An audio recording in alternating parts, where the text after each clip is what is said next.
Facilities that make this program possible are provided by the City of Highland Park. Programs are produced independently by members of the community. The City of Highland Park is not affiliated with the following program or the producers of public access programming and is not responsible for the content. The following program does not reflect the opinions of the City of Highland Park.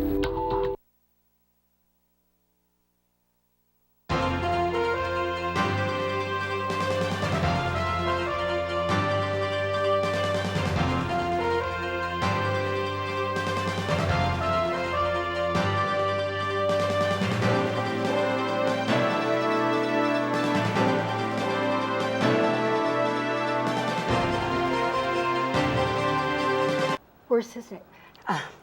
Hello, and welcome to Cahnmann's Current Events Roundtable. Today, we are welcoming back one of my favorite guests, Richard Reeder, who is an author and a great lecturer.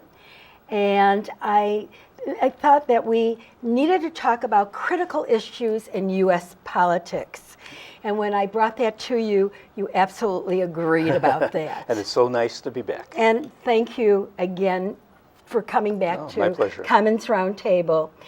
And one of the things that that's really going on right now, and every program is, the report, the Mueller report, of course, is yes. coming. That just came out.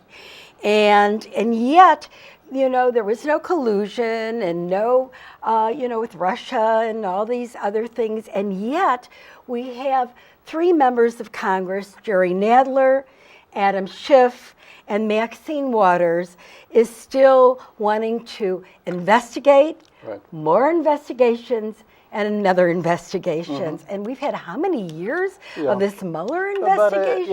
About a year and a half. But don't forget this. So you're talking about Schiff, and he's the Intelligence Committee, and Nadler is the Judiciary Committee.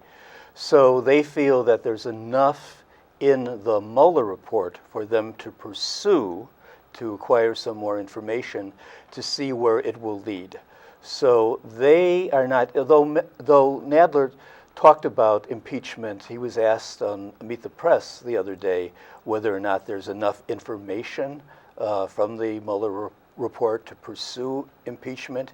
He had this pregnant pause for about 10 seconds, and then he said, yes, I think there is enough. So, but the Democrats are divided on this. You have people like Elizabeth Warren, a presidential candidate, who would like to pursue impeachment right now. Nancy Pelosi, the House leader, is taking a more deliberative approach. Mm-hmm. Wait and see, gather more information. So the Democrats are divided on whether or not impeachment is going to be on the table for the next year. So right now, I think it's going to be pursuing. I think William Barr is going to be called, for the Attorney General. He's going to be called in May in front of the in one of the committees, and Don McGuane, the attorney. Former attorney for Trump, will be also called. So people are just going to wait and see what comes out in this testimony. But why, there's so much going on in this world right now. In fact, I was in Mexico, Puerto Vallarta, Mexico, and I met with a lot of Canadians in Mexico. And they know so much about our politics. We know very little about what's going on in Canada, except for, their leader. We know about their Justin Trudeau. Yes, that's it. That's all we know. That's all we know about Justin Trudeau. That their leader. That's it. And yet, and I met people from Scotland, and I met people from Germany there, and I met people from all over the world, and they know so much about our politics, and we know very little of what's going on in this world. And I think it's because every station is carrying 24/7. 24/7. You could turn on any time of day or night, And it's about Russia, Russia, Russia, impeachment, impeachment, impeachment, collusion, collusion, collusion. I mean, you're not learning about what's happening in Ireland, what's happening in Norway, what's happening in Finland, what's happening in Germany.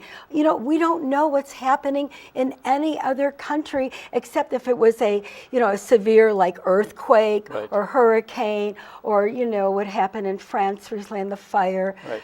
at Notre Dame.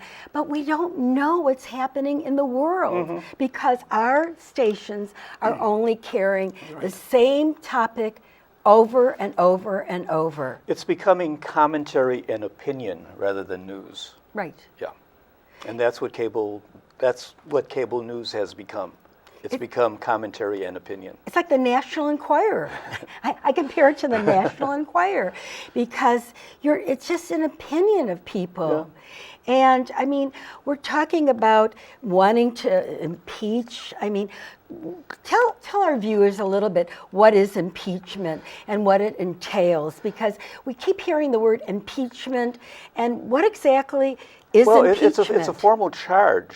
It would be a formal charge toward the president, and you have to come up with criminal actions in order to pursue an impeachment, which would lead to eventually a trial of the president. We didn't get that far with Nixon, but with Bill Clinton, was Nixon had resigned, but there was an impeachment process with President Clinton. But we've had Mueller investigation for so long. That was a special counsel, though. That but was not part of Congress. But they would have found, if there was any criminal, anything that was criminal, really criminal, it would have been brought out. And nothing was brought out of the man.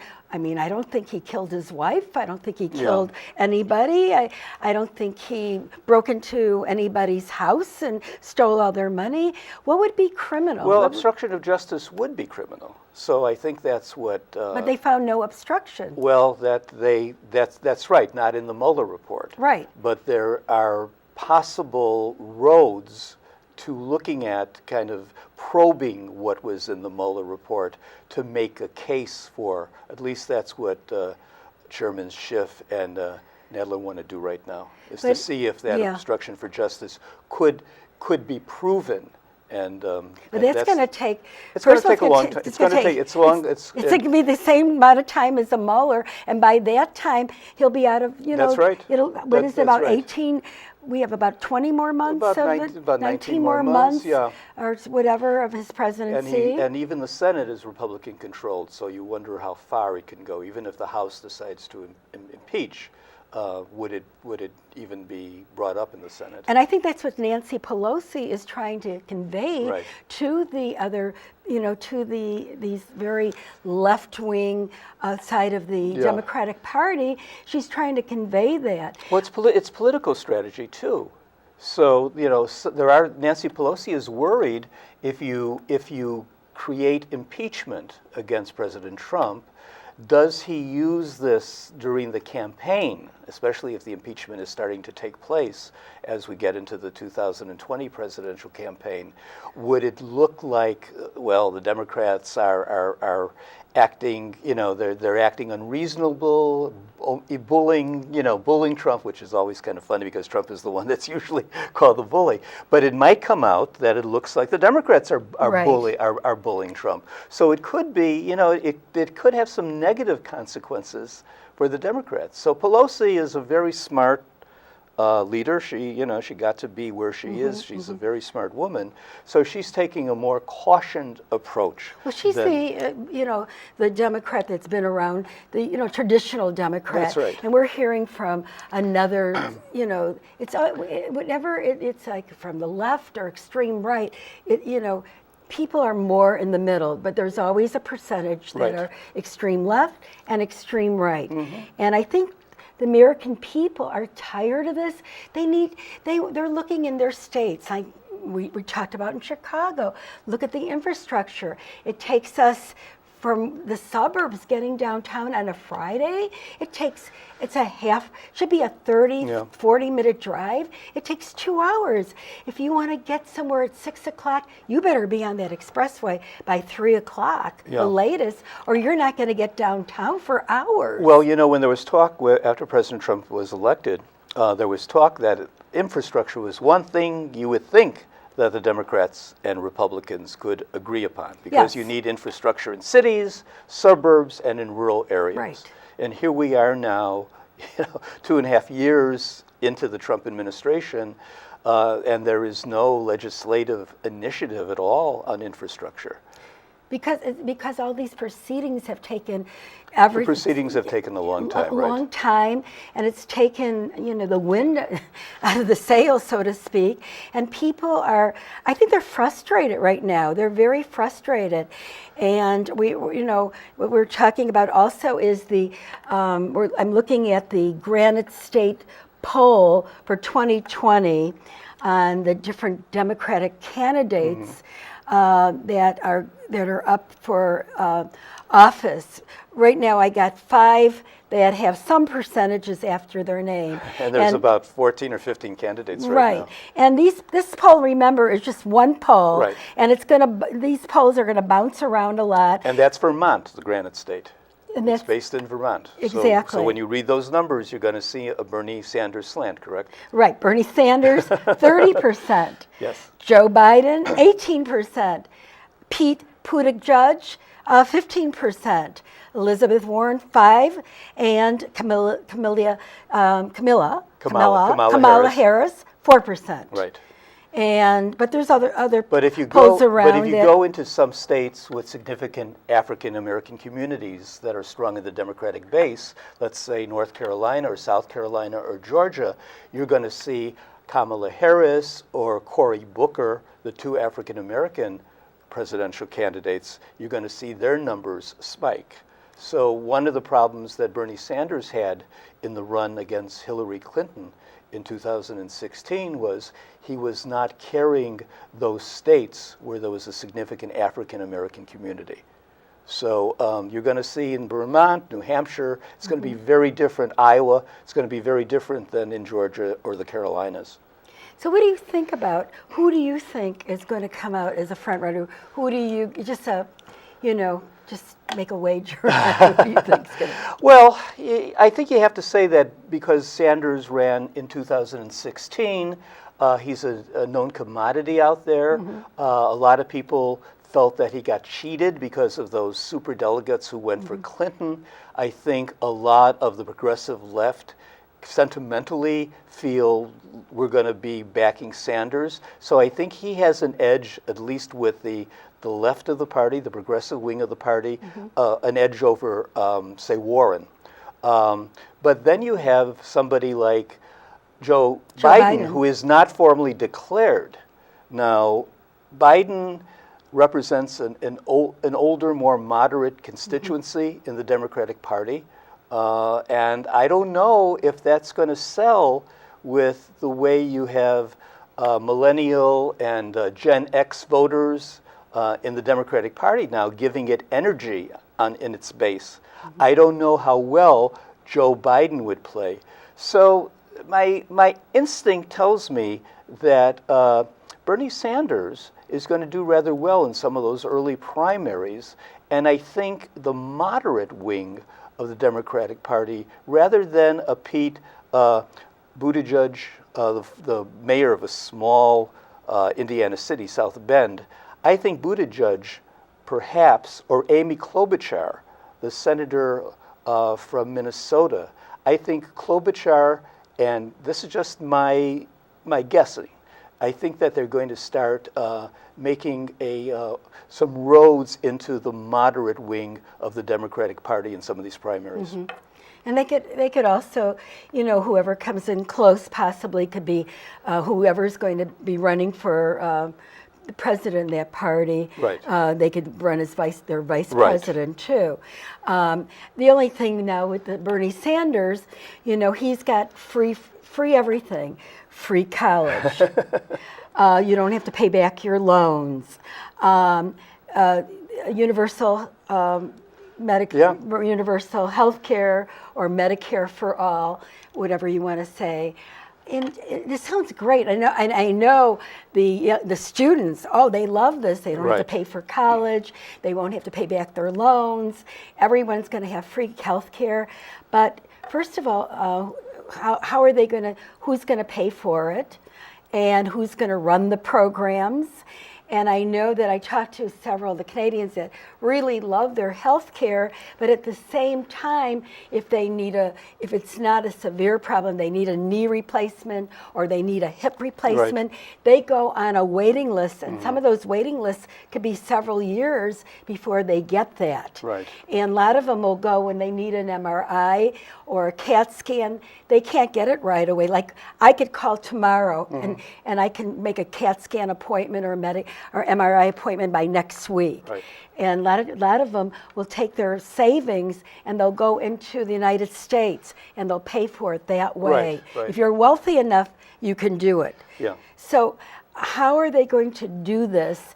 And I mean, who's going to pay for it? The government's going to pay for it. They want to tax the rich. The richer, their taxes are probably the highest of everybody. And what happens in capitalism when so many of the middle class who own stocks, equities, they have stocks in insurance companies. Oh, yeah. Okay, Prudential, United Healthcare, and if somebody like Senator Sanders, who's been quoted saying, you know what, there will be a role for insurance companies. They can fund cosmetic surgery, that kind of thing. But again, there's socialism and socialism, and you have socialism in countries like Denmark and Finland.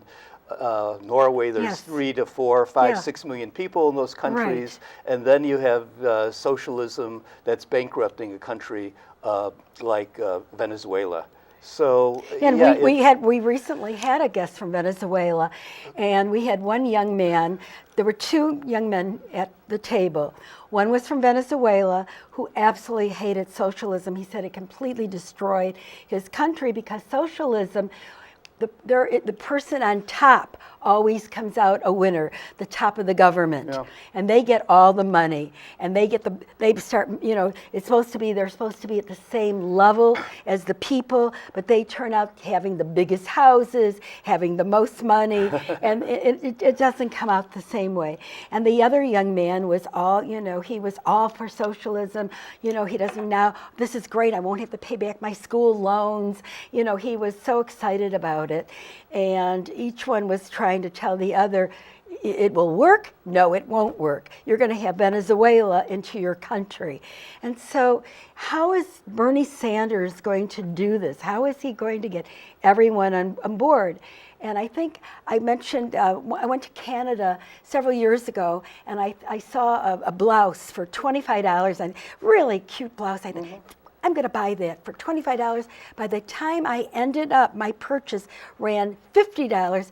I had to pay a VAT tax, I had to pay a sales tax, and I paid another tax. So all the taxes, by the time I finished, my beautiful $25 blouse turned out to be a $50 blouse. Right. I think in terms of Senator Klobuchar and Mayor Pete Buttigieg. What they would like to do is they would like to fine-tune the Affordable Health Care Act. Okay. Joe Biden wants that too. Yeah, and Joe Biden wants to do that too, as opposed to a total overhaul of the system.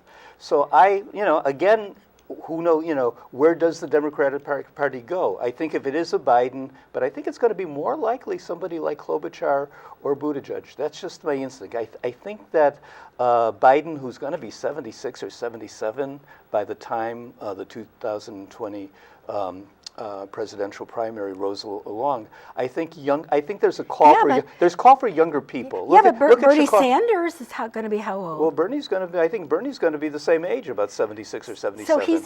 So he's really the same age as Joe Biden. Yeah. They're still in the same category. Yeah, but again, I don't know. Why do the young people like, you're right, the young people like Bernie Sanders, and then they feel Joe Biden's too old, yet Sanders, they see him as themselves as a young guy. But I think somebody like Kamala Harris, Senator Harris in California, I think if she does well, let's say in the Democratic primaries in the southern states with large African American populations, Georgia, the Carolinas, I think she will do extremely well in California, a big state with a lot of delegates, and she'll probably do well in Washington State But will and they Oregon. come out and vote for her? Well, the thing, That's the thing. A lot of well, people you know, don't it could come out be, and vote. yeah. You really could have a brokered convention, especially with so many candidates out there. You could have, you know, you could truly have a brokered convention. You know, we have remember when President Trump ran and there were like 14 other candidates Yes. against him? Yeah. Well, it's going to be similar, I think, in the Democratic Party. I think there's going to be more candidates. Yeah, but you know, the television stations are going to have to try to figure out, well, in the polling, you know, at what percent, what's your minimum polling? If you have 2% or 3%, are you going to be in the primary debate? See, They have to figure that out. And another thing that they haven't done, and hopefully, like a lot of the libertarians that I've talked to, they feel it's unfair. They're showing Republican candidates, Democratic candidates, you know, and they don't show any libertarian Yeah. candidates or independent candidates. Or Green Party candidates. You know, one can argue that Ralph Nader, in the 2000 election, with his Green Party, he took, you know, he snatched victory away from Al Gore, and you know, the Green Party candidate who ran in the last presidential election in some of those states like Michigan and Wisconsin, her name Dr. Stein, she took enough votes away, Yeah. not allowing Hillary Clinton to win in those states. And you know, they weren't shown that much. Only on certain stations Right. you would get a you know, a town hall meeting and they would be shown. But it wasn't really fair to other you know, in other countries there's different, you know, Right. parties that run, like in Israel. Yeah, that's a and parliamentary system, but Yeah. this is, you know, we're talking basically Right. Democratic and Republican and all the minor parties. And the minor parties aren't shown, only on maybe certain stations, or Right. you know. And you know, I'm going to try to get some minor parties on my show and try to advocate. You know, here's some minor parties. This is what their parties are. You know, we can't. In public access shows, you cannot support any Right. candidates, but you could at least, you know, show what is the libertarian, Right. what is and an libertarians, independent. you know, they spoil the votes for the Republican candidates, as just as the Green Party spoils votes for the Democratic candidates. But you know, we are a two-party system. There's been many tries going back to, you know, Theodore Roosevelt and the Bull Moose Party and all the manifestations of progressive parties like Robert La Follette in the early 20s. George Wallace with his party in the 60s. Those third parties in this system do not seem to work. Well, we're getting like in the Democratic Party is the Democratic Socialists versus the mainstream Democrat. You see so the- there you- is you- like you- two. you It's see- almost like two parties Yeah, right yeah. there. You see, you know, in Chicago politics right now, the new city council in the city of Chicago will have, and there's 50 aldermen in the city of Chicago. There will be 6 Democratic socialists on the city council of Chicago. So yeah, and especially, you know, the Democratic Party, it's being torn both ways right now between the moderates and, you know, the more progressive. Because of progressive, we got a progressive mayor in Chicago. That's she's right. not only a female, Right. she's black, Right. and she's lesbian. Right. And when has that ever happened? I mean, we were stuck with the Daley machine for 1,000 years. Yeah, the dream of identity politics, right? And so we want to see what she's going to be Yes, offering. yeah, and my condolences to her, because, my God, to govern the city of Chicago with its myriad problems right now, I wish her the best, but it's going to be a very, very difficult task. In fact, when we went for lunch at the Bluegrass today, and I spoke to the owner, Joni, and I told her what we were talking about. She says, "Oh my God, that's what you're talking about today." You know, I mean, everybody they don't know what to say. You know, when we talk about Chicago politics, U.S. politics, it's so overwhelming. Right. And in so many different homes, and Thanksgiving, Sarah, you know, a lot of people wanted to know who's going to be at the Thanksgiving table before they would even come. Yeah. You know, Democrats against, and we even had at our table, it was my son's table, we try not to, don't talk politics, Mom. Nobody's talking politics. You know, we had to, because we wanted everybody to be cohesive, and, you know, we wanted to see what, you know, over the Seder this year. It's polarizing. It's never been more polarizing in politics right now. Unfortunately, it leads to paralysis. It leads to paralysis on the national level, and that's why we're not getting good concrete legislation through. What, because the Democrats and the Republicans in a lot of ways are not talking to each other. They don't want to. The Democrats do not want to look supportive of, let's say, President Trump's. Let's say if an infrastructure bill was passed, it would be viewed as. Or what about immigration? Or immigration reform. Yeah, I mean, we're having a really bad problem on the southern border, right? Right. And people are coming in from, you know, Mexico kept them for so long, and now I understand they're coming in. Nobody wants to come up with common ground. Yeah. You have divergent opinions, and it's not leading. You know, the way it used to be in Washington, you would come up with various views and you'd compromise. But compromise nowadays seems to be a dirty word, and because compromise is not happening, because people don't want to give in their political trenches. There are no compromises, and there's no legislation.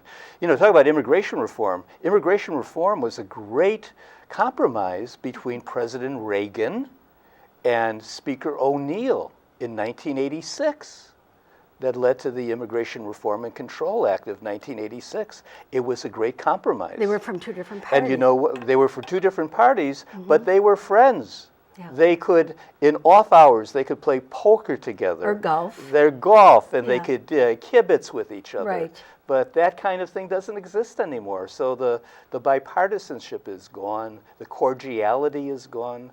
And what has happened is you've had two polarizing forces that are pulling and tugging at each other. And it's unfortunate because the American people are the people that are suffering Yeah. because we're in between. 'Cause you nothing know. gets done. It's like, you know, the rope that, you know, Yeah. and who pulls, and then Right. you're right in the middle. Nothing and gets done. Nothing's getting done. Nothing on immigration. Everything Right. is happening right now. No So infrastructure. we're the losers. We're The American people are the losers, right. And it's unfortunate. And even if we change people Yeah. in Congress, they'll end up the same way. But politics, you know, so Democrats feel that they have to move to the left in Democratic primaries to win their primary. And Republicans feel they have to move to the right in the Republican, you know. So do you see anybody competing on the Republican side? My